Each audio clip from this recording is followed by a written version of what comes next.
కాళీయమర్దనం అనేటటువంటి ఒక గొప్ప లీలలోకి ప్రవేశిస్తున్నాం. ఆనాడు బలరాముడు రాలేదు కృష్ణుడితోటి. బలరాముడు ఇంట్లో ఉండిపోయాడు. మిగిలిన పిల్లలందరినీ తీసుకుని ఒక ఏటి ఒడ్డుకు వెళ్ళి కూర్చున్నాడు. అది కాళింది మడుగు అంటారు, యమునా నదిలో అంతర్భాగం. ఆ కాళింది మడుగుకి వెళ్ళి కూర్చుంటే ఈ పిల్లలందరికీ ఎండకి దాహం వేసింది. దాహం వేసి ఆ కాళిందిలో ఉన్నటువంటి నీరు తాగారు. తాగగానే వాళ్ళందరూ మరణించారు. ఆవులు, దూడలు, ఎద్దులు అన్నీ మరణించాయి. పిల్లలందరూ నీళ్లు తాగి మరణించిన తరువాత కృష్ణ పరమాత్మ తన కరుణా దృష్టిని ప్రసరించారు. ప్రసరిస్తే ఈ పిల్లలందరూ నిద్రపోయిన వాళ్ళు లేచినట్లుగా లేచారు. లేచిన తరువాత ఎంతో సంతోషించారు. అడిగాడు కృష్ణుడు, ఏమిట్రా ఈ నీళ్లు ఎందుకు ఇలా ఉన్నాయని అడిగాడు. అడిగితే ఆ నీళ్లు ఎప్పుడు కూడా బుడబుడ బుడబుడ బుడబుడ బుడగలు వస్తుంటాయి, అందులోంచి అవి ఉడికిపోతున్నట్టుగా ఉంటాయి నీళ్లు. ఆ నీటి నుంచి పైకి లేచినటువంటి గాలి పీల్చినంత మాత్రం చేత పక్షులు మరణించి ఆ చెరువులో పడిపోతుంటాయి ఆ కాళింది మడుగులో. దానికి కారణం ఎప్పటి నుంచో అక్కడ 100 తలలు కలిగినటువంటి కాళీయుడనబడేటటువంటి ఒక పెద్ద నల్ల త్రాచు, ఒకటి పెద్ద సర్పం అందులో పడుకుంది. దానికి అనేక మంది భార్యలు, అనేక మంది బిడ్డలు. అది ప్రాణులను పట్టుకుంటుంది, హింసిస్తుంటే తింటూ ఉంటుంది, తన విషాన్నంతటి నీళ్లలో వదులుతుంటుంది. కాబట్టి ఆ నీరంతా కూడా విషపూరితమైంది. అంటేనే కృష్ణుడు అనుకున్నట్ట, సరే మీరందరూ మరణించడానికి ఇది కారణమైంది, కాబట్టి ఇప్పుడు నేనేం చేస్తానో చూడండి. ఆ కట్టుకున్నటువంటి పంచని మోకాళ్ళ మీద వరకు తీసి గట్టిగా కట్టుకున్నట్టు ఒకసారి బిగించి, ఇప్పుడు కూడా నెమలీక వదిలిపెట్టడం. ఆ పింఛన్ నెమలీక ఊడిపోకుండా అందులోకి బాగా పెట్టి బిగించి కట్టుకున్నట్ట. ఆ చెట్టు అనుకుందిట, ఇవ్వాలతో నా జన్మ ధన్యమైంది, ఇంకా నా అంత గొప్ప ప్రాణి లేదని. అందుకని ఈశ్వరుడు యొక్క పాదములు తగిలాయి. నీటి మీద వదులుతున్నాయి ఇప్పుడు ఆ మడుగుకి కూడా. కాబట్టి ఆ మడుగు కూడా ఇవాళ సుకృతం అవుతోంది. కాబట్టి ఆ చెట్టు మీద నుంచి ఆ గోపాల బాలుడైగా ఉన్నటువంటి కృష్ణ పరమాత్మ సింహం దూకినట్టు దూకారట నీళ్లలోకి. నీళ్లలోకి దూకగానే పెద్ద చప్పుడు వచ్చింది. ఇంతలో నీళ్లలోంచి బుడ బుడ బుడ బుడ బుడ బుడ బుడ బుడ చప్పుడు వచ్చింది. అంటే ఎవరో చూశాడు. అసలు ఈ మడుగులో అడుగు పెట్టడానికే భయపడతారు కదా, ఇలాంటి మడుగులోకి దూకగలిగినంత ధైర్యం ఎవరికి ఉన్నది అని చూశాడు. ఎవరు వాడు? వేరొకడు కాడు, సాక్షాత్తు కాళీయుడే. 101 పడగలు విప్పి అందులో ఇలా తేలుతూ ఆడుకుంటూ చిరునవ్వులు నవ్వుతూ ఆడుకుంటున్నటువంటి చిన్ని కృష్ణుడిని చూశాడు. ఎంత ధైర్యం రాయి పిల్లడికి, నేను ఉన్నటువంటి మడుగులోకి దూకుతాడా అన్నాడు. పడగలు విప్పి ఆయనని కాటు వేశాడు. కాటు వేసేటప్పటికీ కృష్ణ పరమాత్మ స్పృహ తప్పాడు. తప్పగానే తన దీర్ఘమైనటువంటి శరీరంతో ఆయన్ని చుట్టేశాడు. చుట్టేసి ఊపిరాడకుండా చేస్తున్నాడు. ఈ ఒడ్డున ఉన్నటువంటి గోపాల బాలురు భయంతో పరుగు పరుగు పరుగు పరుగున వెళ్ళి కృష్ణుడికి ప్రమాదం వచ్చిందని చెప్పారు. బలరాముడు రాలేదు ఆ రోజున. ఈలోగా బృందావనంలో ఉత్పాతములు కనపడ్డాయి.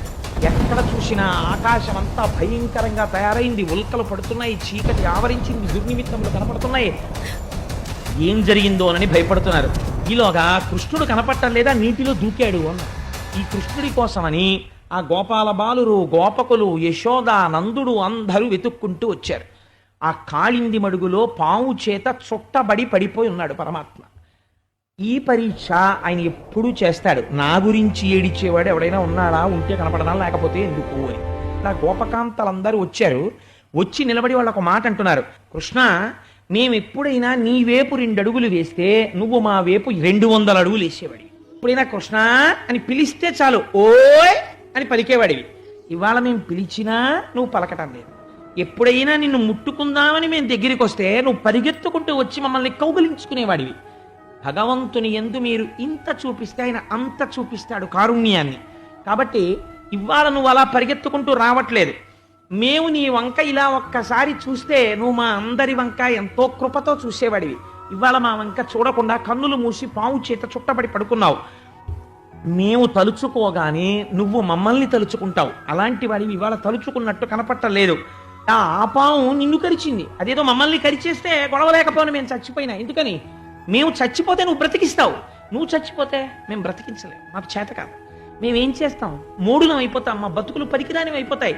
కృష్ణ నిన్నెందుకు కరిచిందా పాము? మమ్మల్ని కరిచేస్తే గొడవ వదిలిపోయేదే అని వాళ్ళు అన్నారు.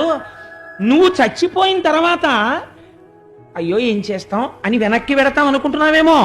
నువ్వు అలా మరణిస్తుండగా మేము చూస్తూ బ్రతికి ఉండం, కాబట్టి మేము దూకేస్తున్నాం, మేము ఆ పాము చేతిలో చచ్చిపోతాం అని యశోద కొంగు తీసి బిగించుకుని కాళింది బడుగులోకి దూకేస్తాం. దూకేస్తూ ఉండడం ఏమిటి కృష్ణుడు చూశాడు. యశోద వెనక గోపకాంతలందరూ దూకేస్తున్నారు, గోపాల బాలురు దూకేస్తున్నారు. చిత్రం ఏమిటో తెలుసా అండి? ఊరుకొని అడ్డుపెట్టిన వాళ్ళు లేడు. వీళ్ళందరూ దూకేద్దాం అనుకుంటున్నారు. ఇప్పుడు ఈశ్వరుడు చూశాడు, నేను కావాలన్న వాళ్ళు ఉన్నారు, నేను దక్కాలి వీళ్ళకి. కాబట్టి ఇప్పుడు ఏం చేశాడు? ఒక్కసారి తన శరీరాన్ని వెడల్పుగా పొడుగుగా పెంచేశాడు. అనుకోని రీతిలో హఠాత్తుగా ఇలా చుట్టేసినటువంటి పాము మధ్యలో ఉన్న శరీరం పెరిగిపోతే దీని శరీరం అంతా కూడా నలుగుడు పడిపోయింది. ఎక్కడికక్కడ నలుగుడు పడిపోయి శరీరము శోషించిపోయి ఆ పిల్లవాడు ఒక్కసారి ఇలా పైకి గిరి, శోష ఎక్కడ తెలుస్తుందండి? శరీరమునకు వచ్చిన శోష తలకి తెలుస్తుంది. నీరసం అప్పానిలా పడగలు వాల్చింది. చేతి పిడికిలి బిగించి ఒక్క గుద్దాడు ఆ పడగల మీద. గుద్దేటప్పటికి దాని నవరంధ్రములలోంచి నెత్తురు కక్కేసి పట్టు వదిలేసి కింద పడిపోగానే చూశాట కృష్ణుడు. ఇప్పుడు ఎవరెవరు ఏడ్చారో వాళ్ళందరూ సంతోషించాలనుకున్నాడు. తోక పట్టుకుని ఎగిరి పడగల మీదకి ఎక్కాట. ఒక్కొక్క పడగ పైకెత్తుతుంటే దాన్ని తొక్కుతుండేవాడు. ఆ తొక్కిన పడగ కిందకి వెళ్ళేది. ఇంకో పడగ పైకి వస్తే ఎగిరి దాని మీద తొక్కుతుండేవాడు. మణులతో కూడినటువంటి ఆ పడగలతో కూడినటువంటి కాళీయుడి తలకాయలు ఆయన నాట్యం చేసేటటువంటి గొప్ప రంగస్థల మంటపం అయింది. గోపకులు గోపకాంతలు అందరూ ఆ యమున ఒడ్డున నిలబడి శభాష్ కృష్ణ కృష్ణ కృష్ణ అని సంతోషంతో అరుస్తున్నటువంటి ఆ అరుపులు మాటలు అవి పాటలయ్యాయి. యమునా నది యొక్క తరంగములు మధ్యల యొక్క ధనులయ్యాయి. బెగ్గురు పక్షులు మొదలైన పక్షులు ఆనందంతో అమ్మయ్యా మేము ఈ పొలం మీద ఎగరగలం అని అవి చేస్తున్నటువంటి సంవడులు, వాటి కూతలు ఆయన పక్క వాయిద్యాలయ్యాయి. ప్రేక్షకులుగా ఆ మందిరంలో దేవతలందరూ ఆకాశంలో నిలబడి చూస్తున్నారు. ఏమీ ఆశ్చర్యమని ఆయన ఆ పడగల మీదకెక్కి తొక్కుతుంటే తలలు పగిలిపోయి దాని నోట్లోంచి ముక్కులోంచి నెత్తురు ధారల కింద కారి ఆ నీటిలో పడిపోతాం. నీరంతా అప్పటి వరకు విషంతో నల్లగా ఉన్న నీరు నెత్తురు పైన తెట్టు కింద కట్టి ఉంది. పావులోంచి వచ్చినటువంటి నెత్తురు శోషించిపోయి ఆ కాళీయుడు నీరసించి ఆ నీటిలో పడిపోయేటటువంటి స్థితి వచ్చింది. ఇప్పుడు ఆ కాళీయుని యొక్క భార్యలు ఉన్నారు చాలా మంది. వాళ్ళు బిడ్డల్ని ఎత్తుకుని పరుగున వచ్చి ఆ చంటి పిల్లల్ని కృష్ణుడి పాదాల దగ్గర పడుకోపెట్టి వాళ్ళు అన్నారు, ఈశ్వర నువ్వు అంతటా నిండి ఉన్నవాడు, అంతటా నిండి ఉన్నటువంటి పరమాత్మవి వాళ్ళ కృష్ణ భగవానుడిగా అవతరించావు. నువ్వు ఎందుకు వస్తావు అవతారం? పరిత్రాణాయ సాధూనాం వినాశాయ చతుష్కృతాం. దుష్టులైనటువంటి వారిని దండించడానికి అవతారాన్ని స్వీకరిస్తావు. దుష్టులైన వారిని దండించడానికి వచ్చినటువంటి అవతారం దుష్టుడైనటువంటి మా భర్తని దండించకుండా ఎందుకుంటుంది? కాబట్టి దండిస్తావు. కాబట్టి నువ్వు చేసిన పని తప్పని కానీ, మా వారిని అలా ఇబ్బంది పెడుతున్నావని కానీ, ఆయన తలల మీద నువ్వు తొక్కేస్తున్నావని కానీ మేము ఒక్క మాటనం.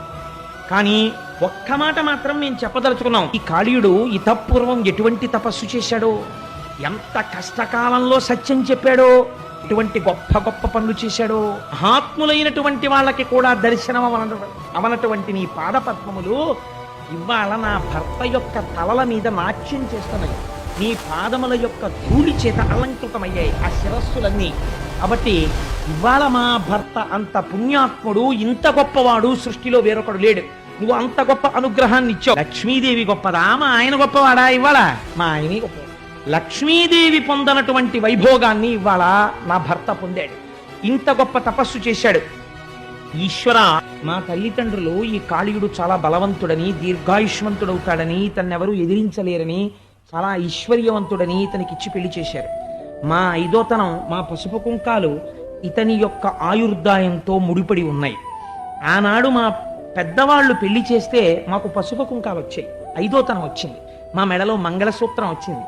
అవి ఉంటాయి అని వాళ్ళు అనుకున్నారు, ఉండవు అని నువ్వు తేల్చేస్తున్నావు. కానీ మేమంటున్నాం, నువ్వు అనాథనాథుడవు అంటున్నావు. నువ్వు అనాథలకే ప్రధానమైన నాథుడవు. నీవే అనాథల్ని ఎలా చేస్తావు మమ్మల్ని? కాబట్టి నువ్వు మమ్మల్ని అనాథల్ని చెయ్యకూడదు. వాడు దుర్మార్గుడు. స్వామి, ఇప్పుడు నువ్వు మాకు భర్తని ప్రదానం చేస్తే ఇది మాకు నిత్యము భద్రము.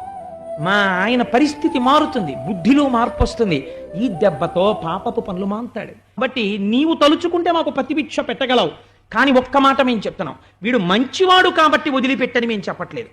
ఈ మాట అనగానే, స్తోత్రం చేయగానే ఆయన అన్నారు, ఒరే, ఇక్కడ ఆవులు, దూడలు, పిల్లలు తిరుగుతుంటారు. ఇలాంటి వాళ్ళు తిరిగేటప్పుడు దాహం వేస్తే గభాలను తాగేస్తాయి.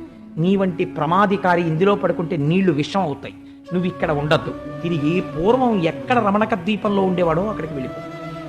నీ భయం నాకు తెలుసు, రమణక ద్వీపానికి వెడితే గరుడు నిన్ను చంపేస్తాడు. నీకు ఆ భయం లేకుండా ఇవ్వాల నుంచి నీ జాతి మొత్తానికి నీ పడగల మీద కృష్ణ పాదాలు ఉంటాయి. మీరు పడగ విప్పగానే కృష్ణ పాదాలు కనపడతాయి. కృష్ణ పాదం కనపడితే గ్రద్ద మిమ్మల్ని తన్నదు, గరుడు మిమ్మల్ని ఏం చెయ్యడు.